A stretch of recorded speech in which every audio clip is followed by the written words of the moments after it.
মা যশোমতী আমার, তিনি দ্বারে এসে পাগলিনীর বেশ মা, অঙ্গের বসন খুলে গড়াগড়ি যায় ধোলায়। পাগলিনীর ন্যায় কত আশা নিয়ে আজ গোপালকে দেখবে বলে ব্রজবাসীর কাছ থেকে একটু একটু করে ননি মাখন চেয়ে আজ সেই ননি মাখনটুকু নিয়ে এসেছে আজ দ্বারকায়। দাড়িকে বলছে, দাড়ি আমি একটু ভিতরে যাব, যেতে দে না। দাড়ি বলছে, এখন তো আর যাওয়া হবে না, দেখছো না কি লেখা আছে, প্রবেশ নিষেধ, আর তো যাওয়া যাবে না, যজ্ঞ শুরু হয়ে গেছে, আর যাওয়া যাবে না। হ্যাঁ রে, আমাকে যে যেতেই হবে, একটি বার ভিতরে যেতে দে। আমার গোপাল এত বড় যজ্ঞ করছে। তোমার গোপাল? কে তোমার গোপাল? ওরে, তোদের যে রাজা, সেই তো আমার গোপাল। অট্টহাসি হাসছে দোয়ারপাল। আরে, আমাদের রাজার মা হবে রাজমাতা, এমন কাঙালিনী কেন হতে যাবে? ও বুড়িমা, নিশ্চয়ই বেশ কিছুদিন হয়েছে না খেতে পেয়ে এমন পাগলের মতো বকছো। আরে শোনো শোনো, ওই দূরে গিয়ে বসো, এখানে বারবার গোল করো না, ঝামেলা করো না, দূরে গিয়ে বসো। আমাদের মহারাজের যজ্ঞ শেষ হলে যখন দ্বারে এসে দান ধ্যান করবে, তোমার যা খুশি তুমি মহারাজের কাছে চেয়ে নিও। আমাদের মহারাজ বড় দয়াল। মা বললেন, দেখ দাঁড়ি, মায়ের কাছে মূল্যবান ধন হলো তার সন্তান। আমার কাছে কোনো কিছুরই অভাব নেই রে, শুধু আমার সন্তান আমার কাছে নেই। জানিস, তার জন্য কাঁদতে কাঁদতে না আমি অন্ধ হয়ে গেছি, চোখে ভালো দেখতে পাই না, কিন্তু বড় আশা নিজের পুত্রকে একবার দেখব। তাই কত কষ্ট করে সেই বৃন্দাবনে থেকে দ্বারকায় এলাম। ওরে দাঁড়ি, আমার গোপাল কতদিন ননি মাখন খায়নি, সে অনাহারে দিন কাটাচ্ছে, একবার যেতে দে না। আহ, কেন বারবার বিরক্ত করছো? বললাম না এখন ভিতরে প্রবেশ করা যাবে না। বারবার যদি বিরক্ত করো আমি কিন্তু তোমাকে চাবুক দিয়ে আঘাত করব।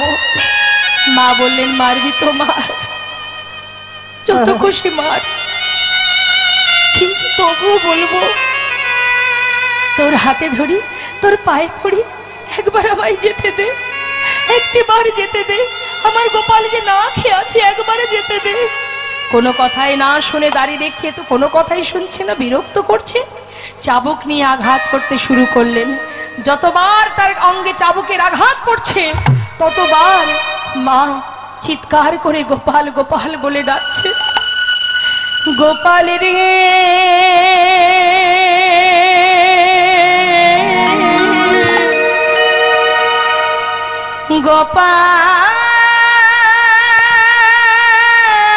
গোপাল রে,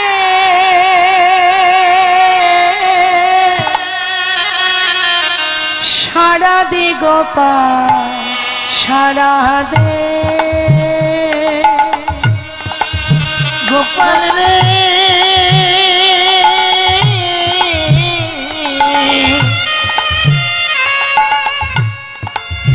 একবার সারা দে গোপাল, সারা দে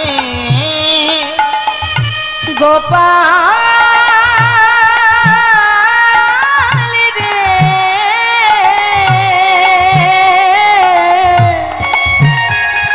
ওরে সাড়া দে গোপাল, সাড়া দে গোপাল রে,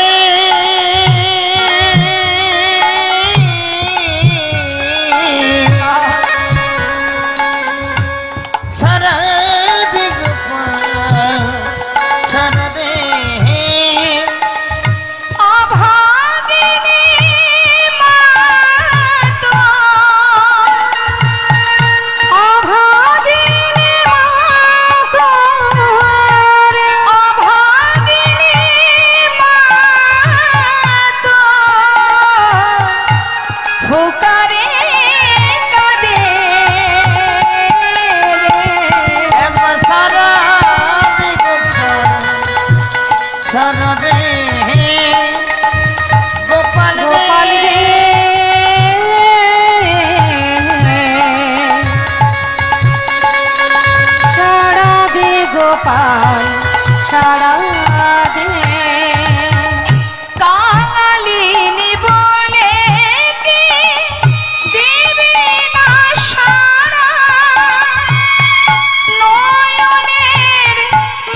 কাঙালিনী বলে কি তুই দিবি না সারা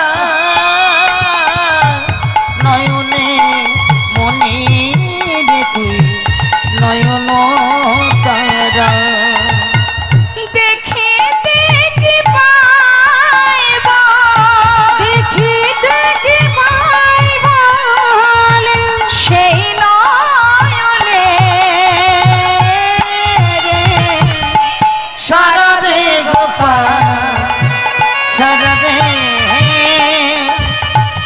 গোপাল রে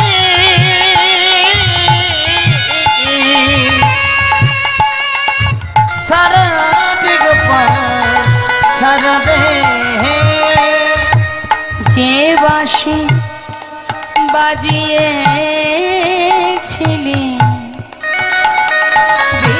বৃন্দাবনে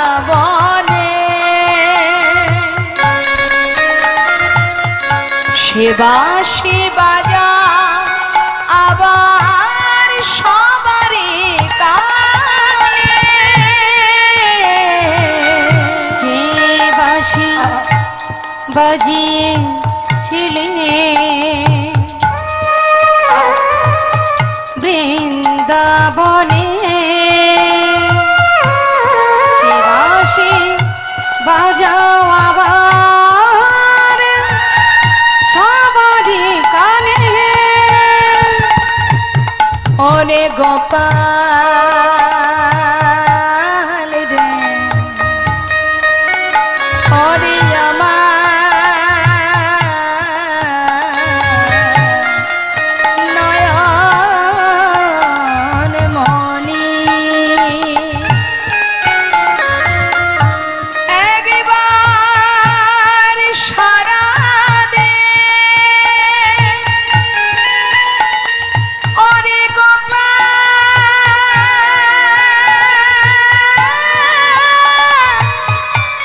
গোপাল রে হরে গোপাল হরে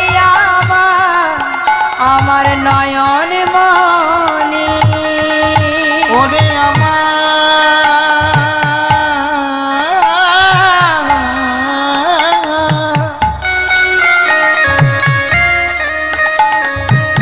ওরে আমার গোপাল রে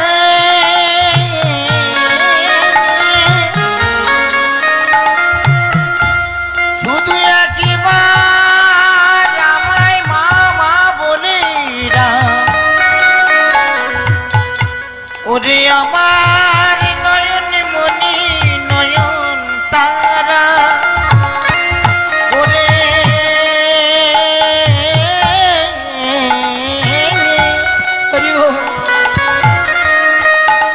গোপাল রে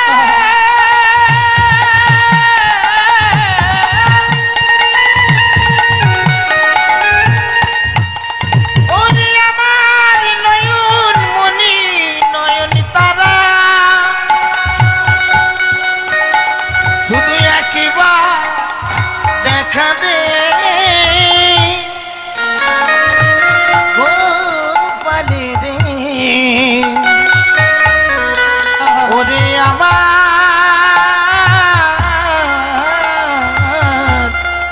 গোপাল গোপাল গোপাল যে বাঁশি বাজিয়েছিলে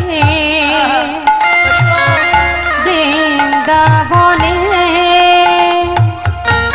সে বাঁশি বাজাও আবার সবারই কানে ওরে তোর বিরহেতে কাঁদে অলিকো শ্রীদাম সুদাম কেঁদে হয়েছে ব্যাকুল ওরে তোর বিরহেতে কাঁদে অলিকুল শ্রীদাম সুদাম কেঁদে হইয়া ব্যাকুল ওরে তোর বিরহেতে কাঁদে অলিকুল শ্রীদাম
মা কাজ, মা যদি কাঁদে সন্তানের তো অন্তরে সাড়া দেবে। জলের ঝাড়ি নিয়ে পূর্ণাহুতি দেওয়ার পর জলের ঝাড়ি নিয়ে যখন গোবিন্দ চারিপাশে ঘুরছে, হঠাৎ মায়ের কান্না শুনতে পেল। বলাই দাদাকে বলে উঠলেন, দাদা আমার মা কাঁদছে দ্বারে এসে, প্রহরী তাকে চাবুকের আঘাত করছে, দাদা আমি আর থাকতে পারছি না, এবার আমাকে যেতে হবে। বলরাম বলছে, হ্যারি কানা, মা কি করে আসবে, মা তো এখানে আসতে পারবে না। দাদা মা এসেছে, মা গোপাল গোপাল বলে কাঁদছে, দাড়ি তাকে প্রহার করছে, এবার আমায় যেতে হবে দাদা। সেই জলের ঝাড়ি ফেলে দিয়ে ছুটতে ছুটতে গোবিন্দ চললেন চার দ্বারে বৃন্দাবনবাসীকে দর্শন দেওয়ার জন্য। ছুটছে চারটে রূপ ধারণ করে। মহাজন পদাবলীতে লিখছেন, দেখো দেখো বাঞ্ছা কল্পতরু ভগবান সকলে বাঞ্ছা পুরাবে বলে কল্পতরু ভগবান সকলে বাঞ্ছা পুরাবে বলে কল্পতরু ভগবান সকলে। আজ আসছে, এক একজন এক এক ভাবে দেখছে।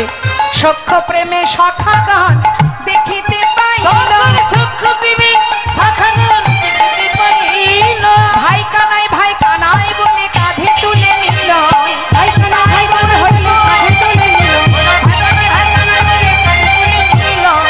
ভাই কানাই বলে কাঁধে তুলে নিল। কল্পতরু ভগবান সকলে বাঞ্ছা পুরাবে বলে কল্পতরু ভগবান সকলে। তারপরে কি করলো মা?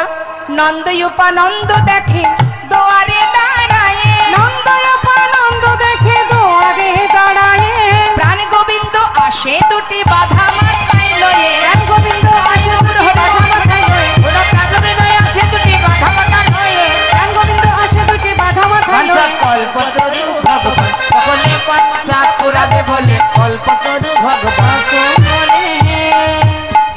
আর এদিকে মা কি করলেন? গোপাল ছুটতে ছুটতে আসছে, গোবিন্দ ছুটে এসে কি করলেন? আজ মা দেখছে কি, আহা বাৎসল্য ভাবেতে গেল ওই মা যশোদার কোলে, বাৎসল্য ভাবেতে গেল মা যশোদার কোলে। মায়ের কোলে যেই না গেছে, মা কি করছেন? ক্ষীর স্বর্ণ বনি দেয় গোপালের বদনে, ক্ষীর স্বর্ণ বনি ধরে গোপালের বদনে, ক্ষীর স্বর্ণ বনি দেয় গোপালের বদনে, ক্ষীর স্বর্ণ বনি দেয় গোপালের বদনে। কল্পতরু ভগবান সকলে বাঞ্ছা পুরাবে বলে কল্পতরু ভগবান সকলে। মা গোপালকে সেবা দিচ্ছে, দোয়ারপাল দেখে অবাক, সর্বনাশ, একজন কাঙালিনী ভিখারিনী তার কোলে মহারাজ বসে ননি সেবা করছে, এ কি করে মা হতে পারে? আমাদের মহারাজের মা তো মাতা দেবকী, ইনি কি করে মা হবেন? বার্তাটা দিয়ে এলো কোথায় না, চলে গেল মা দেবকীর কাছে। মা দেবকী খবর পেয়ে ছুটতে ছুটতে এলেন, এসে এবার মা যশোমতীর কোল থেকে গোপালকে হাত ধরে টানছে আর বলছে, আমার কৃষ্ণ, আমার সন্তান, আমার পুত্র। আর মা যশোমতী গোপালকে চেপে ধরে বলছে, আমার কানাই, আমার সন্তান, আমার গোপাল। এখন দ্বারকাবাসীও তো চিন্তায় পড়ে গেল, সত্যি তাহলে মাকে। তারাও বলতে চাইলেন, বলতে লাগলেন যে দেখো তোমরা দুই মায়ে যদি এক সন্তানকে এইভাবে টানাটানি করো, আমাদের মধ্যেও তো চিন্তা বেঁধে যায়, তাই আমাদের এই কৌতূহল, আমাদের চিন্তাটাকে আমরা পরিষ্কার করতে চাই, দুই মাকে পরীক্ষা দিতে হবে, প্রকৃত মাকে সেটা আমরা দেখতে চাই। নেতাই গৌর হরি। এখন মা দেবকী তো নিশ্চিত যে আমি কারাগারে সন্তানকে জন্ম দিয়েছি, অর্থাৎ আমি তার মা। মা দেবকী বললেন, আমি আগে পরীক্ষা দিয়ে দিই, কারণ আমি জানি আমার সন্তান, সে আমারই পুত্র, আমি তাকে গর্ভে ধারণ করেছিলাম, এর জন্য আবার পরীক্ষার কিংবা প্রয়োজন? বেশ, তোমাদেরকে প্রমাণ দেওয়ার জন্য আমি অবশ্যই পরীক্ষা দেব। এটা কিন্তু সম্পূর্ণটাই মা, তার ভিতরে আত্ম অহংকার, তাই অহংকারে বশীভূত হয়ে মা দেবকী পরীক্ষা দেবেন। এখন নিয়মটা কি? পরীক্ষায় শতবস্ত্র পরপর টানানো হবে, 100টা বস্ত্র টানানো হবে। এই শতবস্ত্রের একদিকে থাকবে দুই মা, একদিকে থাকবে গোপাল। যে মা তার স্তনদুগ্ধ শতবস্ত্র ভেদ করে গোবিন্দের শ্রীবদনে দিতে পারবে, সেই হচ্ছেন গোপালের প্রকৃত মা। হ্যাঁ, আমরা প্রমাণ করে দেবো সেই প্রকৃত মা। মা দেবকী বললেন, বেশ আমি প্রমাণ দেব। এবার মা কি করলেন? তাড়াতাড়ি করে পরীক্ষায় দাঁড়িয়ে গর্বে দেবকী সস্তন ধরে, গর্বে দেবকী সস্তন ধরে, গর্বে দেবকী সস্তন ধরে, গর্বে দেবকী সস্তন ধরে, প্রথম বসন ভেদে না করে, প্রথম বসন ভেদে না করে, প্রথম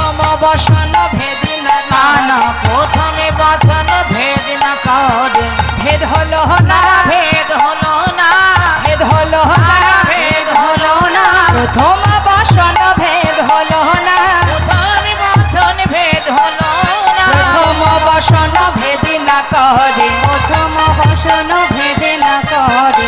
হলো না, একটা বস্ত্র ভেদ হলো না, শত বস্ত্র পড়ে থাক। মা দেবকী অবাক হলেন, কেন আমি দিতে পারলাম না? আমি তো তাকে জন্ম দিয়েছি, আমি কেন আমার স্তনদুগ্ধ গোপালের বদনে দিতে পারলাম না? সবাই দ্বারকাবাসী বললেন, মা তোমার পরীক্ষা হয়ে গেছে, এবার মা যশোমতীর পরীক্ষা। মা যশোমতী দাঁড়ালেন, তিনি বললেন, গোপাল মনে মনে, এটাই হচ্ছে ভক্তি। মা মনে মনে বললেন, কি বললেন? গোপাল, সমাজের কাছে যদি আমি হেরে যাই পরীক্ষায়, সবাই জানবে আমি তোর মা নই, কিন্তু আমি তো জানবো যে তুই একমাত্র আমার সন্তান, তুই আমার কানাই, তুই আমার গোপাল। তাই মা আমার চোখের জলে কাঁদছেন, বুক ভাসিয়ে কাঁদছেন, আর পরীক্ষায় দাঁড়িয়ে তিনি গোপালকে চিৎকার করে ডাকছেন, গোপাল গোপাল গোপাল বলি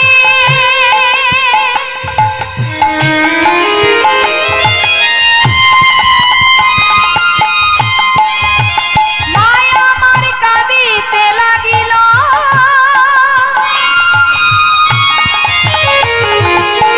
শত বস্ত্র ভেদ করে দুগ্ধ বদনে পড়িল। ভাসায়ে দিল, ভাসায়ে দিল, গোপালের মদন ভাসায়ে দিল, যজ্ঞকুণ্ড ভাসায়ে দিল, নয়ন নীরে দুগ্ধ ক্ষীরে গোপালের মদন ভাসায়ে দিল, শত বস্ত্র ভেদ করে দুগ্ধ বদনে পড়িল।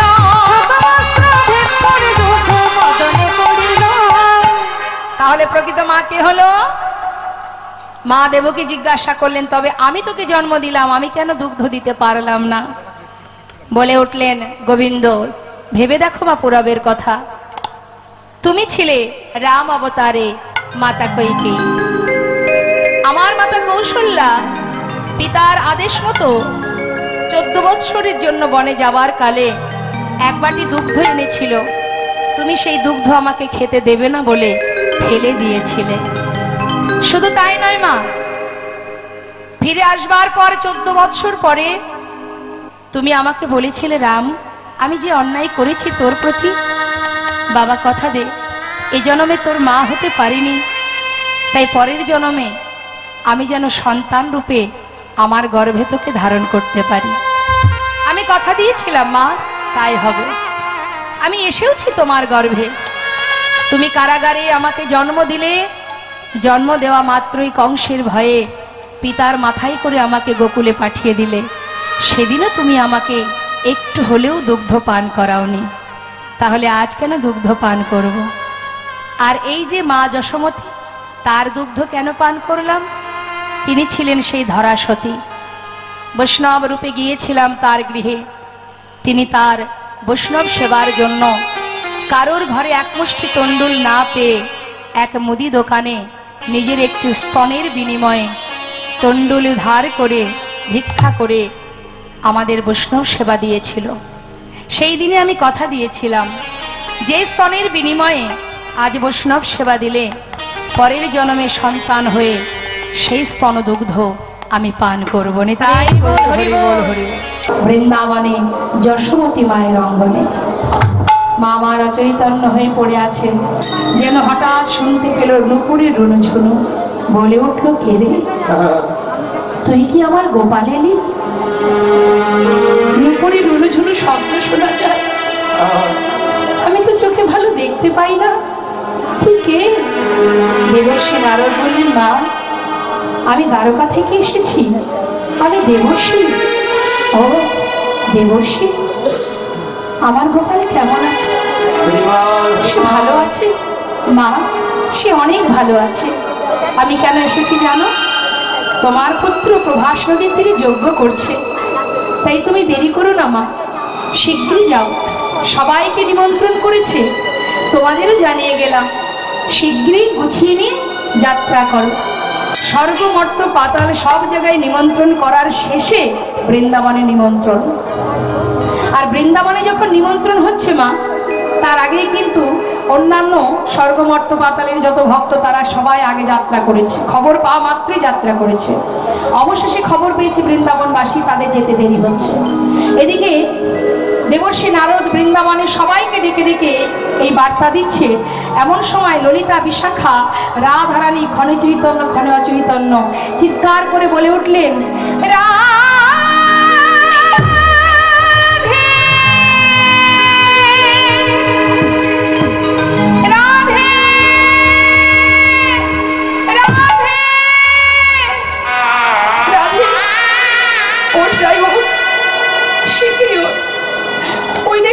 এসেছে, দ্বারকা থেকে এসেছে, চল যায়, তোর বধূ কেমন আছে একবার শুনে আসি, চল, ওঠ, শিগগিরই ওঠ। রাধারানীকে ধরে নিয়ে দেবর্ষী নারদের কাছে। দেবর্ষী বলছে, তোমরা কেঁদো না, সে ভালো আছে, তারা ভালো আছে, তারা যজ্ঞ করছে, তোমাদের কাছে এসেছি সেই বার্তা নিয়ে। তোমরা যে যা পারো তাড়াতাড়ি যাত্রা করো। শোনো শোনো, প্রভাসেতে যজ্ঞ করে কৃষ্ণ বলরাম, প্রভাসেতে যজ্ঞ করে কৃষ্ণ বলরাম, প্রভাসেতে দেখো, প্রভাসেতে যজ্ঞ করে কৃষ্ণ বলরাম। সেই যজ্ঞের সংবাদ দিতে আমি নারদ যে এলাম, সেই যজ্ঞের সংবাদ দিতে নারদ এলাম, সেই যজ্ঞের সংবাদ দিতে আমি নারদ যে এলাম, সেই যজ্ঞের সংবাদ দিতে নারদ যে এলাম। তোমরা যাবে নাকি? যাও যাও প্রভাসের তীরে যাও, যাও যাও প্রভাসের তীরে যাও, যাও যাও প্রভাসের তীরে যাও, যাও যাও প্রভাসের তীরে যাও, আর বিলম্ব করো না গো, যাও যাও প্রভাসের তীরে যাও, আর বিলম্ব করো না গো, যাও যাও প্রভাসের তীরে যাও। সেই যজ্ঞের সংবাদ দিতে নারদ এলাম, সেই যজ্ঞের সংবাদ দিতে নারদ এলাম। যাও, আর দেরি করো না। রাধারানী যখনই খবর পেল যে প্রভাসের তীরে যজ্ঞ করছে, মনের আনন্দে রাধারানী মনস্থির করলেন, আমি আর বৃন্দাবনে থাকবো না। যে বৃন্দাবনে আমার বধূ নেই, যে বৃন্দাবনে আর কোনো লীলা হয় না, সেই বৃন্দাবনে আমি আর থাকবো না, আমার বধূর দেশে চলে যাব। তাই রাধারানী আমার এই যজ্ঞের খবর পেয়ে ঘর থেকে যাত্রা করেছে। যজ্ঞ বার্তা পেয়ে যাত্রা করিলে নরা, আয় বালা গো, যজ্ঞ বার্তা পেয়ে যাত্রা চলিলে নারায়ণ, আয় বালা গো। সখীগণ সঙ্গে চলে সহিত বড়া, সখীগণ সঙ্গে চলে সহিত বড়া, সখীগণ সঙ্গে চলে সহিত বড়া, যজ্ঞ বার্তা পেয়ে যাত্রা চলিলে নারায়ণ, আয় বালা গো। যজ্ঞ বার্তা পেয়ে এবার আধারে যাত্রা করলেন। আর যেই না যাত্রা করেছে, কোথায় ছিল কালস্য কুটিলা ননদিনী? কুটিলা ননদিনী, আচ্ছা মায়েরাই বলুন, এমন ননদিনী কুটিলা কি শুধু বৃন্দাবনেই আছে?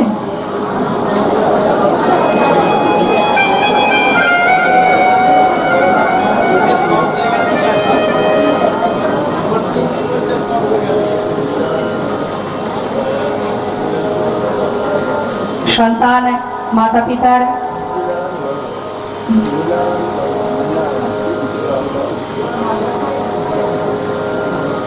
মিনা রানী মান্না আর স্বর্গীয় পাঁচকড়ি মান্না, স্বর্গীয়া মিনা রানী মান্না এবং স্বর্গীয় পাঁচকড়ি মান্না মাতা পিতা তাদের সুসন্তান মা বাবার মঙ্গল কামনার্থে হরিবাসরে 100 টাকা দান করেছেন।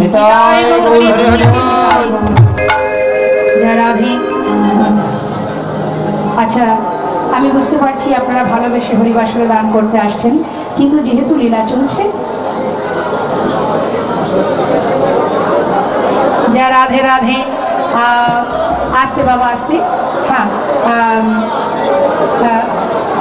আর এক বাবা যিনি 500 টাকা দান করেছেন, আপনারা যদি দিতে চান আমি লীলার শেষে সবাই আসবেন, আমি অবশ্যই সবার কাছ থেকে দক্ষিণা নেব। কিন্তু এখন যশোদা টেলিকম কামার কুণ্ডু। আচ্ছা আচ্ছা, তো আস্তে আস্তে হ্যাঁ হ্যাঁ বলছি বলছি। এখন আপনারা আসবেন না, লীলা শেষে আসবেন, লীলা চলছে তো।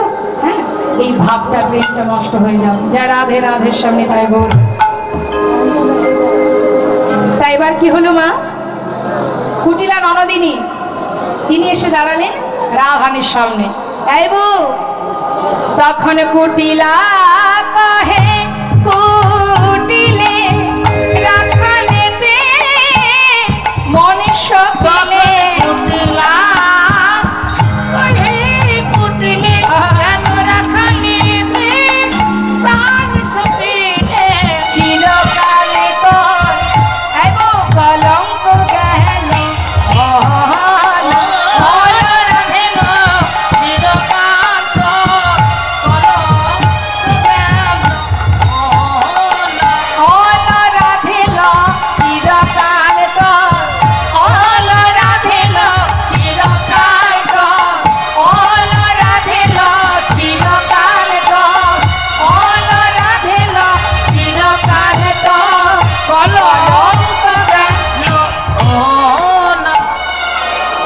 কথাটা। ছি ছি ছি ছি ছি বউ, ওই কেলে ছোড়ার কাছে মন সপিলি? হ্যাঁ, কলঙ্ক গেল না তোর জীবনে? কলঙ্কিনী অসতী বিচারিণী, এত এই অসময়ে মাথায় ডালা সাজিয়ে সখী বেষ্টিত হয়ে যাচ্ছিস কোথায়? নিশ্চয়ই কেলে ছোড়াকে দেখতে যাচ্ছিস। তবে শুনে নে, আমি তোর নরদিনী কুটিলা, অত সহজে ছাড়ার পাত্রী আমি নই। চুপচাপ এখানে দাঁড়িয়ে থাক, আমি দাদাকে একবার ডেকে নিয়ে আসি। আমি তো দাদাকে বললেই দাদা মানে না, কেন জানি না। দাদাকে নিশ্চয়ই কোনো শিকড় পাকড় খাওয়িয়েছিস, না হলে তোর কথায় উঠে বসে কেন? আজ হাতে নাতে প্রমাণ দেব আমি। কুটিলা রেগে গিয়ে এবার চললেন আয়ানের কাছে। দাদা, ও দাদা, আমি তো কথা বললে তোমার রাগ হয়। তুমি তো মায়ের পূজা নিয়েই ব্যস্ত থাকো, বউটা কোথায় যায় না যায় একটু খোঁজ খবর রাখবে না? হয়েছে তো, কিভাবে যে বশ করেছে। হ্যাঁ, বউ যা বলে তাতেই খুশি। শোনো দাদা, আজকে সামনাসামনি প্রমাণ দেব বলেই তোমাকে নিতে এলাম।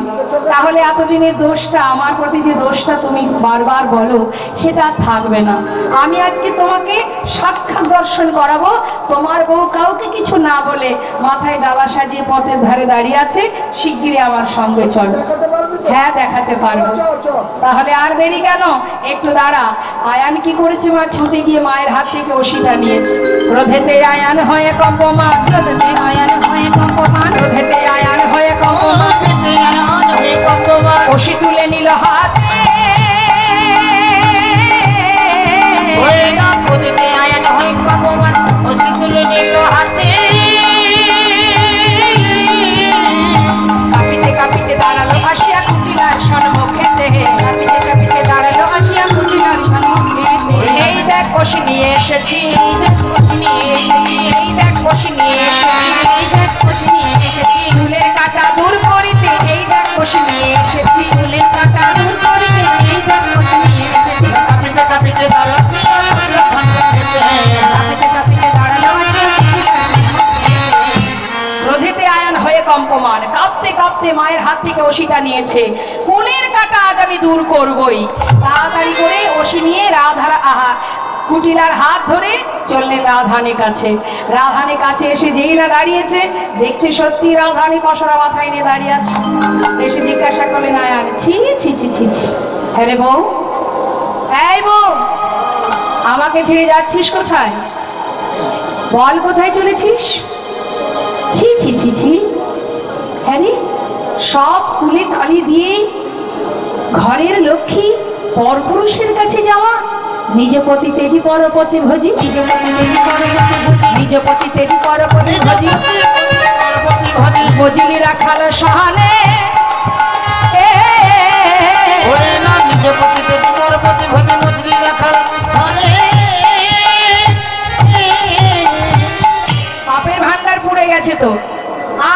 বাঁচিয়ে রাখবো না।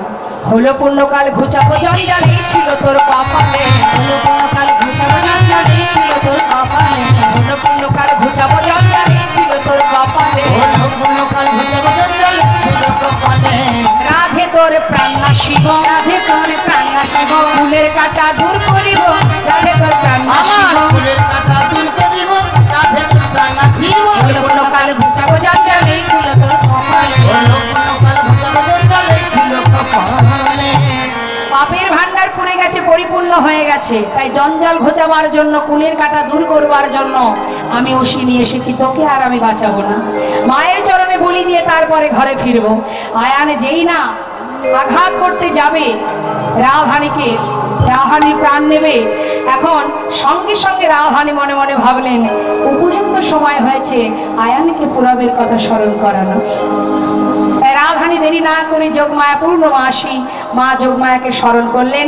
মা যোগমায়া রাধারানীর অঙ্গে ধারণ করে কালী মূরতি হয়ে দাঁড়ালেন রাধারানী। নবকদম্বিনী যিনি রসের পরিপাটি, নবকদম্বিনী যিনি রসের পরিপাটি, নীল শাড়ি খসাইয়া পরায় অরুন্ধতী, নীল শাড়ি খসাইয়া পরায় অরুন্ধতী, নীল শাড়ি খসাইয়া পরায় অরুন্ধতী, কালী মূরতি হয়ে রায় দাঁড়াইল, কালী মূরতি হয়ে রায় দাঁড়াইল, কালী মূরতি হয়ে রায় দাঁড়াইল, কালী মূরতি ধরে রায় দাঁড়াইল। যেই না কালী হয়ে দাঁড়িয়েছে রাধারানী, আয়ান সঙ্গে সঙ্গে, তিনি তো মাকে ভালোবাসে, কালী মূরতি দর্শন করে ছুটে গিয়ে রাধারানীর চরণ ধরিল, ছুটে গিয়ে রাধারানীর চরণ ধরিল, ছুটে গিয়ে রাধারানীর চরণে পড়িল। ক্ষমা কর রায়, ক্ষমা কর রায়, ক্ষমা কর রায়, ক্ষমা করো রায়, ওই চরণের অপরাধী ক্ষমা কর রায়, ওই চরণের অপরাধী ক্ষমা কর রায়। ছুটে গিয়ে রাধারানীর চরণ ধরিল, ছুটে গিয়ে রাধারানীর চরণে ধরিল। রাধানী বললেন চিন্তা করে দেখ একবার, তুই কে ছিলি আর আমি কে ছিলাম? মনে পড়ে সেই পুরাবের কথা? তুই ছিলি সুতাপারিষী, সাধনা করেছিলি ভগবান বিষ্ণুর কাছে, তোমার ভাবে যে লক্ষ্মী তাকে আমার পত্নী রূপে আমি লাভ করতে চাই। জগতে এত কিছু থাকতে তুই সাধনা করেছিস বিষ্ণুর বামে লক্ষ্মীকে পত্নী রূপে পাওয়ার আশা। কঠিন সাধনা করলি তুই। প্রভু গিয়ে বলল, দেখো সুতাপা, তুমি আমাকে লক্ষ্মী ছাড়া করো না, এই বর বাদ দিয়ে তুমি অন্য কোনো বর চাও, আমি তোমাকে এই বর দিতে পারবো না। তখন তুই সেই কথা শুনে এক পায়ে দাঁড়িয়ে কঠিন তপস্যা করেছিলি। ভগবান আবার তোর কাছে গিয়ে বলেছিল, ওরে সুতাপা, তুমি কি মত বদলেছে? অন্য কোনো বর? না প্রভু, আমার একটাই চাওয়া, তোমার বামে যে লক্ষ্মী তাকে আমি আমার পত্নী রূপে পেতে চাই। বাঞ্ছা কল্পতরু ভগবান যতবার বলে দিতে পারবো না, ততবার ভক্ত বলে ওঠে, তাহলে তুমি কিসের বাঞ্ছা কল্পতরু? ভক্তের বাঞ্ছা পূর্ণ করতে পারো না? আহা, কেমন ভক্ত দেখুন মা। চলে যাও তুমি, চাই না তোমার বর। ভগবান বললেন, বেশ, মনোবাঞ্ছা পূর্ণ হবে। তখন স্বয়ং লক্ষ্মী বলেছিল, রে সুতাপা, এত কিছু থাকতে তুই যখন আমাকেই তোর ঘরণী করে পেতে চাস, আমি অবশ্যই তোর ঘরের ঘরণী হব, কিন্তু তুই হবি নপুংস। নিতাই গৌর হরি বল। সেই থেকে কিন্তু মাতৃজ্ঞানে ভালোবাসতেন আয়ান। তাই আজ যেই এই কথা বলেছে মা, আয়ানের পুরাবের কথা মনে পড়ে গেল। আয়ানের হলো চৈতন্য, বলে শ্রীমতী তুমি ধন্য, ভাবতে চিনতে না পেরে বলেছি কত কুবচন, ভাবতে চিনতে না পেরে বলেছি কুবচন। আমি ভ্রান্তে চিনতে পারিনি। হ্যাঁ, তুমি আমায় ক্ষমা করে দাও। শুধু তোমার কাছে একটি বাসনা রাই, যেদিন আমার অন্তিম সময় আসবে সেই দিন যেন তোমাদের যুগল একবার দর্শন পাই।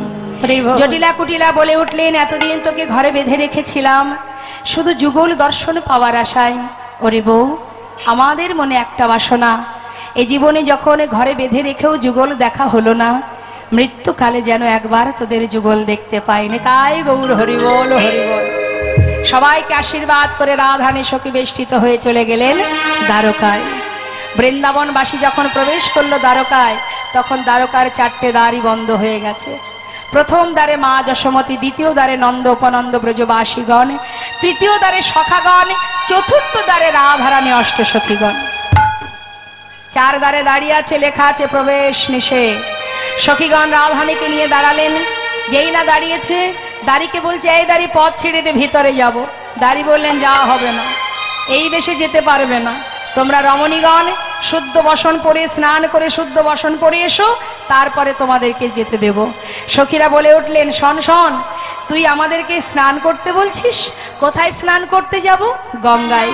শুনে নে, যে গঙ্গাতে স্নান করতে যেতে বলছিস, সেই গঙ্গার সৃষ্টি কোথায় জানিস? তোদের যে মহারাজ, সেই মহারাজের চরণ তলে। তাই বলি, শুনে রাখ। হ্যাঁ রে, এই দাঁড়ি। সখীরা বলে উঠলেন, শোন শোন, যেতে বলিস গঙ্গা স্নানে, শুনে হাসি পায়। ওরে যার চরণে গঙ্গার উদ্ভব, সে ধরে রাধার পায়, সে ধরে রাধার পায়। ছিছি বলতে লজ্জা হয়, ছিছি বলতে লজ্জা হয়, ছিছি বলতে লজ্জা হয়, বলতে লজ্জা হয়। ওরে যার চরণে গঙ্গার উদ্ভব, সে ধরে রাধার পায়, যার চরণে গঙ্গার উদ্ভব, সে ধরে রাধার পায়। ছিছি বলতে লজ্জা হয়। কি হয়েছে মা? বৃষ্টি পড়ছে?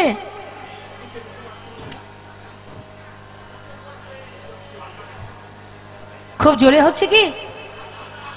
আচ্ছা, কি করবেন বলুন, যতটুকু সম্ভব একটু দাঁড়িয়ে আস্বাদন করুন।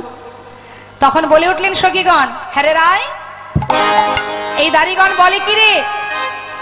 সখীরা তো কম নয় মা, বলে উঠলেন, দাড়ি, তোমাদের রাজাকে গিয়ে বলো যে দ্বারে গুরুদেব এসেছে, তাকে যেন সসম্মানে বরণ করে ঘরে নিয়ে যায়।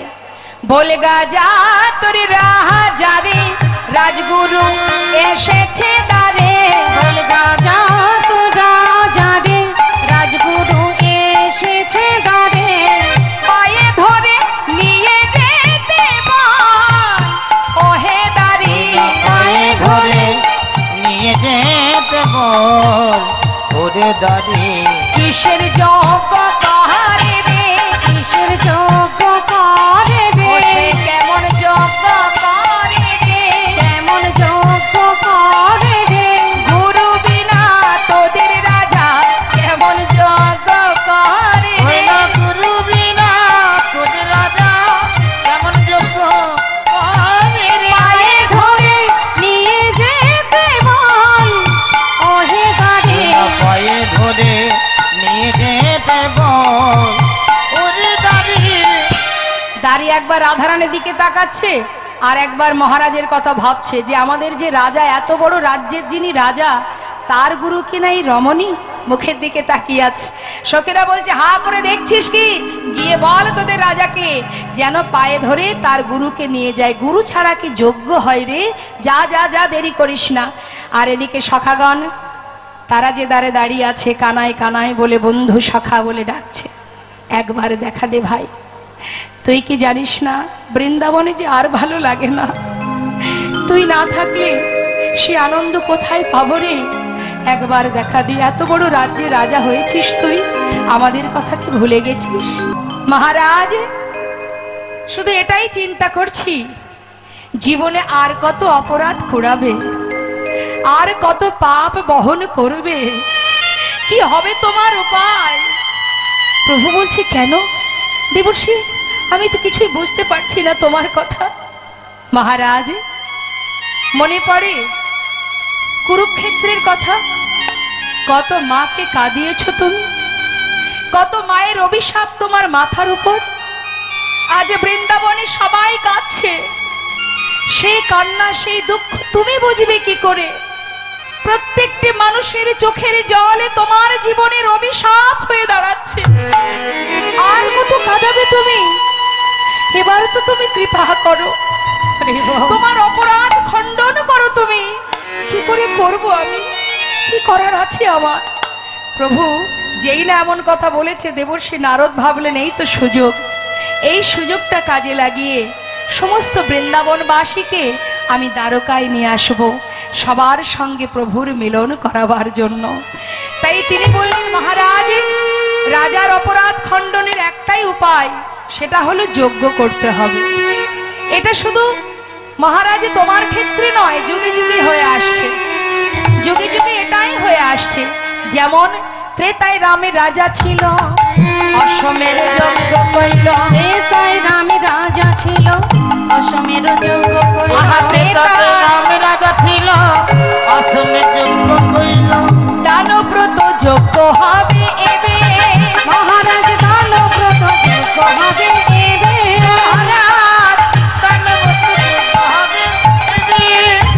মহারাজ ত্রেতায় রাম রাজা ছিল, অশ্বমের যজ্ঞ করেছিল। আর এই দাপর যুগে তুমি যজ্ঞ করবে, যে যজ্ঞের নাম হবে দানব্রত যজ্ঞ, দান ধ্যান করা যজ্ঞ। দান করলে অপরাধ খণ্ডন হয়ে যায়। বেশ, তাই হবে। কিন্তু দেবর্ষি, এই যে যজ্ঞ আমি করব, যজ্ঞের নিয়মাবলী কি আছে সবই শিখিয়ে দেব মহারাজ। শুনে নাও, এই দানব্রত যজ্ঞে যে যা চাইবে, যে জনা যা চাইবে হাসি মুখে দিতে হবে। যে জন যা চাইবে হাসি মুখে দিতে হবে। যা চাইবে হাসি মুখে দিতে হবে। দান করিবে হাসি মুখে, মহারাজ দান করিবে হাসি মুখে। মহারাজ দান করিবে হাসি মুখে। শুধু তাই নয়, প্রত্যেকে যা চাইবে সে তো দিতেই হবে।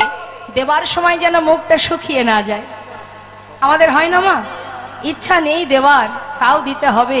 মনে মনে রাগও হয়, দিয়ে ফেললাম, আহা কি ক্ষতি হয়ে গেল আমার। কিন্তু ধর্মীয় কাজে কৃপণতা করা যাবে না, ধর্মীয় কাজে কৃপণতা করলে হবে না। উদার মনোভাব নিয়ে তোমাকে উজাড় করে সবাইকে সেবা দিতে হবে, দান করতে হবে। আর দান করবার পর যদি তোমার সবই শেষ হয়ে যায়, তারপরেও মন খারাপ করলে হবে না। তারপরে কি করবে মহারাজ? তারপরে আরো কাজ আছে। দান দেবার পর দেখবে অনেকের অহংকার জন্মায়। আমি এতগুলো বস্ত্র দান করেছি, আমি কম্বল দান করেছি, আমি অন্ন দান করেছি। দান করার পরে অহংকার আসে না আমাদের মধ্যে? আহা কি অহংকার, যেন সব আমি করেছি, ভগবান দিয়েছে তাই তুমি করেছো। তোমার স্বীকৃতি কি? তোমার কর্মফল ভালো ছিল তাই প্রভুর কৃপায় তুমি পেয়েছো। কিন্তু তুমি যদি মনে করে থাকো সব কিছুর মালিক আমি, তাহলেই মুশকিল। তাহলেই মুশকিল যে সব আমি করেছি। অনেকে বলে না, এটা আমি করেছি, না করলে কোথায় পেতে, এ বাড়ি আমি করেছি, এই গাড়ি আমারই কেনা, আমিই করেছি, এত ধন সম্পদ বিষয় প্রতিপত্তি সবই আমি করেছি, ঘোড়ার ডিম করেছি, কিছুই আমরা করিনি। কর্ম ভালো ছিল তাই প্রভুর কৃপায় পেয়েছি। আবার যেদিন আমাদের ভিতর অহংকার জন্মাবে, তিনি যেমন দিতে জানেন আবার নিতেও জানেন, নিতেও জানেন। কিভাবে নেবে কে বা জানেন। হ্যাঁ, হরিবাসরে দান করতে গেলে দেখবেন গ্রামে গ্রামে পাড়ায় পাড়ায় চাঁদা তুলতে গেলে কারোর বাড়ি যদি 50 টাকা চাঁদা নেওয়া হয়, পাশের বাড়িতে গিয়ে যদি বলা হয় যে মাতাজি তোমার তো যা হোক কিছু তো প্রভু দিয়েছেন, তুমি 100 টাকা দেবে, সে কিন্তু 10 কথা শুনিয়ে দেয়। তুমি আমার বাড়ি রেখেছো, আমার এই দেখেছো এই দেখেছো বলে ভাবছো আমি ধনী, কার বাড়ি 50 টাকা, আমার বাড়ি 100 টাকা কেন নেবে? 10 কথা শুনিয়ে ছাড়ো। কিন্তু তুমি যেদিক থেকেই দেবে না কেন, এদিকে যদি না দাও তোমাকে আর এক দিক থেকে দিতে হবে, দিতেই হবে তোমাকে, যেমন করেই হোক দিতে হবে। তুমি মনে করছো আমি তাকে দিলাম না, ভগবানের সেবায় দিলাম না, কিন্তু তোমার ওই লক্ষ্মী কি ঘরে থাকবে? মনে হয় থাকবে না। লাগাতে যদি হয়, কর্ম যদি করতে হয়, সঠিক কর্ম করো, সঠিক পাত্রে দান করো। কিন্তু আমরা তো সেটা করি না। কি হলো? ভগবান বললেন তুই দিচ্ছিস না তো, দান করছিস না তো, আজ তুই সব পেয়েছিস, এর পরের জন্মে তোকে এমন করে পাঠাবো, হরি বল, তোকে দাঁড়ে দাঁড়ে ভিক্ষা করে 2 পয়সা পাবি, তাতে সংসার চালাতে হবে। বুঝবি ঠেলা? আর তুই এখন দিবি না, ভগবানের সেবায় দিবি না, এমন একটা পোকা ফল তোকে দেব, সারা জীবনে ডাক্তার হসপিটাল করতে করতে তোর সব শেষ হয়ে যাবে। তার প্রমাণ আছে বাবা। আমি কুচবিহারে এক জায়গায় গিয়েছিলাম প্রোগ্রামে, সেখানকার কমিটিরা দুঃখ করে বলছে জানেন দিদি, ভক্তের বাড়িতে ভিক্ষায় গেলে প্রেসক্রিপশন দেখিয়ে দেয়, দেখো দেখো কত টাকা খরচ হয়েছে, এত হরিবাসরে দেবো কি করে চাঁদা, প্রেসক্রিপশনটা দেখাচ্ছে। কারণ এত টাকা খরচ হয়েছে রোগ ব্যাধির পিছনে, এখন তোমাকে যে চাঁদা দেবো তোমাকে বেশি দিতে পারবো না, অল্প স্বল্প নিয়ে যাও। তাহলে একদিক থেকে না একদিক থেকে তার অর্থ যাবেই যাবে, যেদিক থেকেই যাক না কেন। তাহলে আমাদের চিন্তা করতে হবে, অর্থ যেমন লক্ষ্মী তো চঞ্চলা, সে তো ঘরে থাকবে না। অর্থাৎ দিতে যদি হয়, করতেই যদি হয়, সঠিক কর্ম করব, সঠিক পাত্রে দেব, তাহলে একটু হলেও একটু তো স্বীকৃতি পাবো, প্রভুর কৃপা পাবো, যাওয়ার পথ পরিষ্কার হবে। তাই গৌর হরি বল, গৌর হরি। তাই বলছি মহারাজ, দান করে যদি অহংকার এসে যায়, তার জন্য আরেকটা লাইন আছে, কি সেটা হচ্ছে, প্রভু এই যে তুমি দান করলে, দান করার পরে তোমার সব শেষ হয়ে গেল, কিছুই আর রইল না, তারপরে আরেকটা কাজ, সেটা কি, সব শেষে দান দিয়া ভিক্ষার ঝুলি কাঁধে লইয়া, তাই গৌর হরি বল, হরি বল। ভিক্ষার ঝুলি কাঁধে মহারাজ সব শেষে দাম দিয়া, সব শেষে দাম দিয়া, ভিক্ষার ঝুলি কাঁধে লইয়া, ভিক্ষা মেগে খাবে মন সুখে, মহারাজ ভিক্ষা মেগে খাবে মন সুখে, মহারাজ ভিক্ষা মেগে খাবে মন সুখে। দান ব্রতের এই তো রীতি, দান ব্রতের এই তো রীতি, দান ব্রতের এই তো রীতি, দান ব্রতের এই তো রীতি, শোনো শোনো হে রাজন, দান ব্রতের এই তো রীতি, শোনো শোনো হে রাজন, দান ব্রতের এই তো রীতি। তোমার দানের অহংকার দূরে যাবে, দানের অহংকার দূরে যাবে, দানের অহংকার দূরে যাবে, দানের অহংকার দূরে যাবে, দান ব্রতের এই তো রীতি, দানের অহংকার দূরে যাবে, দান ব্রতের এই তো রীতি, বলি শোনো শোনো হে রাজন, দান ব্রতের এই তো রীতি, হরি বল, হরি বল, হে রাজন, দান ব্রতের এই তো রীতি, দান ব্রতের এই তো রীতি, হে রাজন, দানের অহংকার দূরে যাবে, ভিক্ষা মেগে খাবে মন সুখী, মহারাজ ভিক্ষা মেগে খাবে মন সুখে, মহারাজ ভিক্ষা মেগে খাবে মন সুখী। নারদের কথা শুনি কহে দেবে চিন্তা মনে, নারদের কথা শুনি তবে দেবী চিন্তা মনে, নিমন্ত্রণের ভারে কে বানাবে, নিমন্ত্রণের হার কে বানাবে,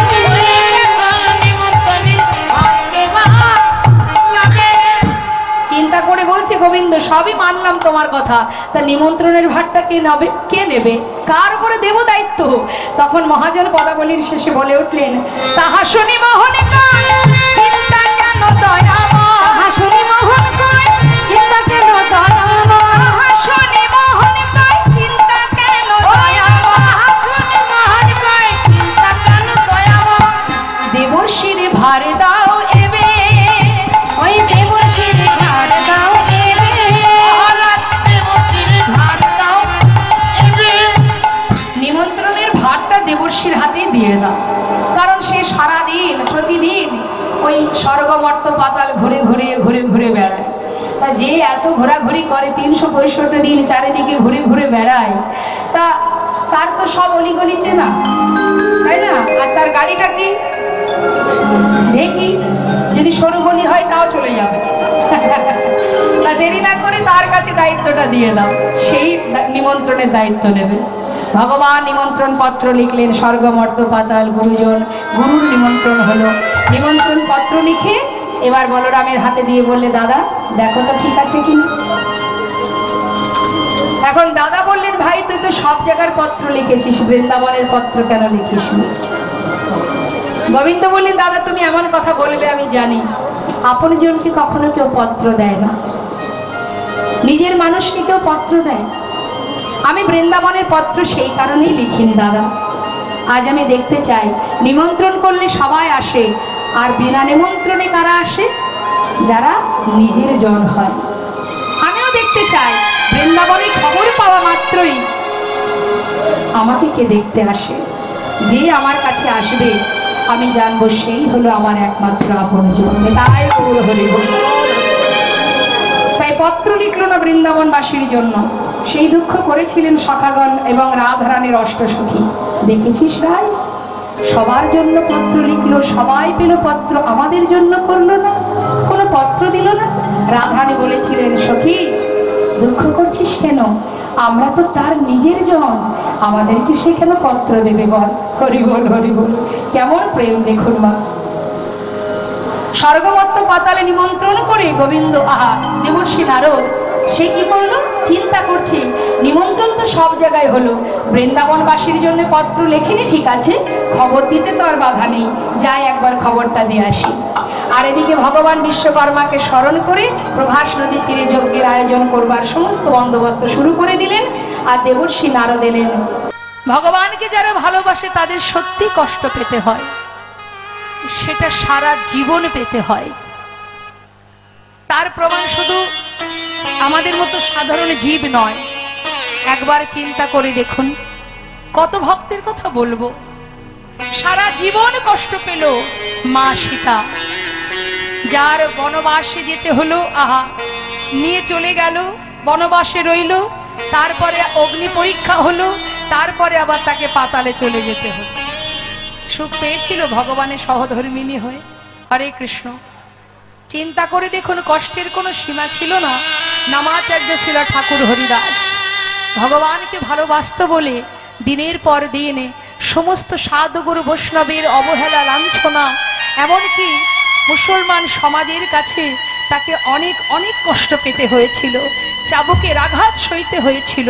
বলুন তো মা, যখন সবাই মিলে তাকে চাবুকের আঘাত করছে, অপরাধটা কি ছিল তার? কি অপরাধ ছিল? সে প্রভুকে ভালোবাসতো, এটাই তার অপরাধ। কিন্তু যখন তাকে চাবুকের আঘাত করছিল, তার পাশে কেউ ছিল তাকে বাঁচানোর? কেউ তো ছিল না, কিন্তু একজন ছিল, যার নাম বদনে নিঃশ্বাসে প্রশ্বাসে জপ করছিল, কৃষ্ণ কৃষ্ণ কৃষ্ণ। মা দেবকীর কথা ভাবুন, তার জীবনের কষ্ট। সন্তান পেয়ে, ভগবানকে সন্তান রূপে গর্ভে পেয়েছিল বলে তারই দাদা সারা জীবন তাকে কারাগারে বন্দী করে রেখেছিল। কে আছে সুখে ভগবানকে যে ভালোবেসেছেন? কৃষ্ণের প্রিয় সখা সুদামা। চিন্তা করুন, সারা জীবন গাছতলাতে তার সন্তান, তার স্ত্রীকে নিয়ে ঝড় বৃষ্টির মধ্যে দিয়ে জীবন কেটেছে তার, কিন্তু নিঃশ্বাসে প্রশ্বাসে একটাই নাম, কৃষ্ণ কৃষ্ণ কৃষ্ণ। ভেবে দেখুন মা বিষ্ণুপ্রিয়ার কথা। নবদ্বীপে মাত্র 2 বছর ছিলেন প্রভু তার সঙ্গে। সন্ন্যাসী হয়ে চলে যাবার পর থেকে 4 দেওয়ালের মধ্যে নিজেকে বন্দী করে রেখেছিলেন। যার বদন দেখলে প্রভুর ধর্মের বিঘ্ন ঘটে যায়, সেই বদন আমি জগতে আর কাউকে দেখাবো না। কোন রকমের প্রাণ বাঁচিয়ে রাখতেন, কেন? যাতে প্রভুর সেবা করতে পারি। ভক্ত অত সহজ নয় মা, ভক্ত হওয়া অত সহজ নয়। 5 বছরের ছোট্ট শিশু প্রহ্লাদ, তার কি অপরাধ ছিল? সে প্রভুকে ভালোবাসতো বলে নিজের পিতা তাকে কত সাজা দিয়েছে। ভগবান বললেন, যে করে আমার আশ আমি তার করি সর্বনাশ, তথাপিও যে না ছাড়ে আমার পাশ, আমি হই তার দাসানুদাস।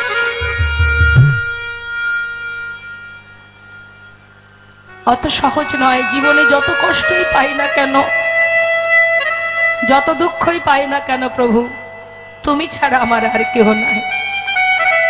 একবার চিন্তা করে দেখুন মাতা দ্রৌপদীর কথা। সভাতে তো কত মানুষ ছিল, আমরা কখনো কখনো বলি না যে আমার কেউ নেই। আচ্ছা বলুন তো, দ্রৌপদীর সবাই যখন বস্ত্র হরণ হয়, সেখানে তো অনেকেই ছিল, কে তাকে রক্ষা করেছিল? কেউ কি করতে পেরেছিল? কত মানুষই তো ছিল, তার নিজের 5টা স্বামী ছিল। সে তো অর্জুনের কণ্ঠে মালা পরিয়েছিল একজনের সহধর্মিণী হবে বলে, কিন্তু দুর্ভাগ্যবশত তাকে 5 পুরুষের সহধর্মিণী হতে হয়েছিল। শুধু তাই নয়, সভাতে যখন 5 জন স্বামী আছে, তা সত্ত্বেও যখন সেই রমণীর বস্ত্র হরণ হয়, এত জন ছিল, এত গুরুজন ছিল, স্বামী ছিল, কেউ তো তাকে রক্ষা করতে আসেনি, একজনই রক্ষা করেছিল। রে বল, তাই রক্ষার মালিক একজনই গোমা। তিনি যেমন দুঃখ দেন, তেমন আবার রক্ষাও করেন। আর ভগবান তাকেই কষ্ট দেন। কাকে? ভগবান তাকেই কষ্ট দেয় যাকে তিনি নিজের করে ভালোবাসেন।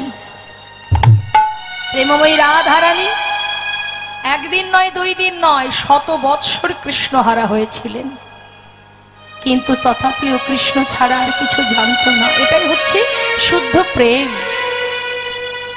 আর আমরা একটু আঘাত পেলে, কষ্ট পেলে ভগবানকে ভুলে যাই।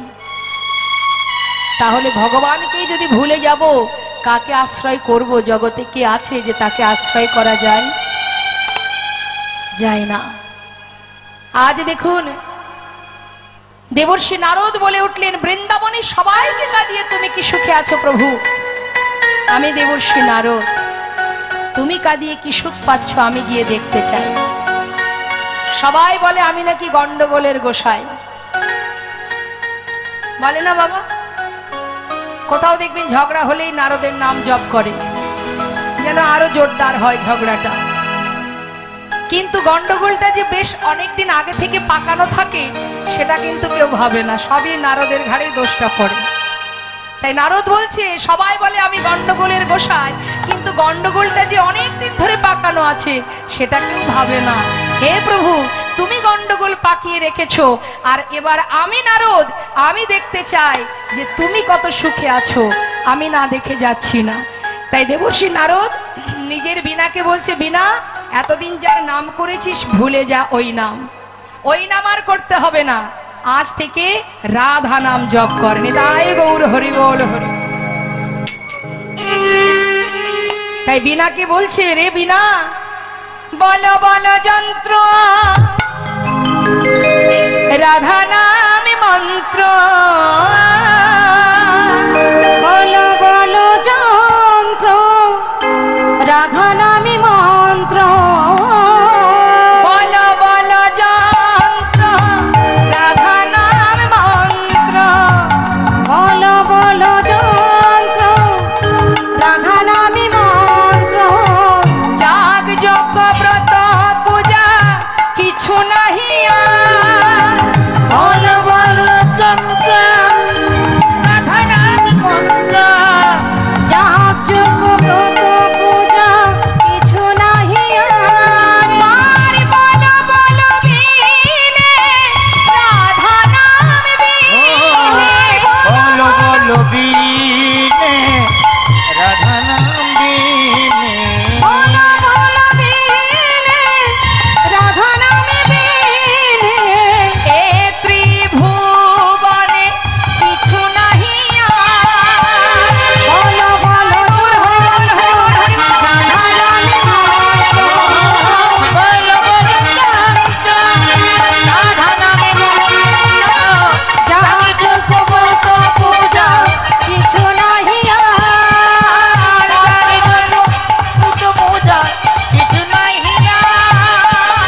হরিবল হরিবল। বিনাতে রাধা নাম গাইতে গাইতে দেবর্ষি নারদ এবার যাচ্ছেন দ্বারকা অভিমুখে। দ্বারকার পথে যাচ্ছে আর রাধা নাম গাইতে গাইতে যাচ্ছে। তা আমরাও একবার যাব, যখন গাইবো রাধা নাম। আমরা তো যাচ্ছি লীলা শুনতে শুনতে, তাহলে সবাই মিলে আমরাও একবার রাধা নাম গাইবো। চলুন, হাত তুলুন সবাই।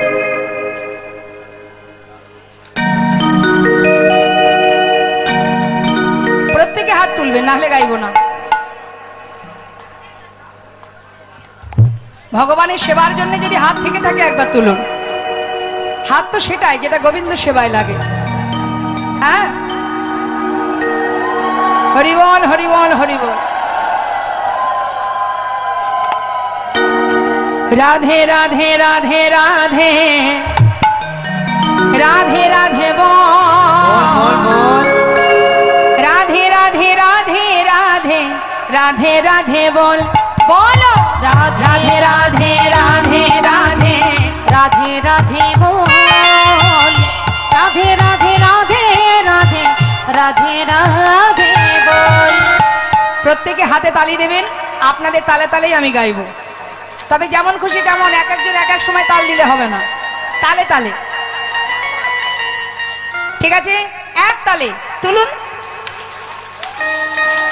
রাধে রাধে রাধে রাধে রাধে রাধে বল, রাধে রাধে রাধে রাধে রাধে রাধে বল, বলো রাধে রাধে রাধে রাধে রাধে রাধে বল, রাধে রাধে রাধে রাধে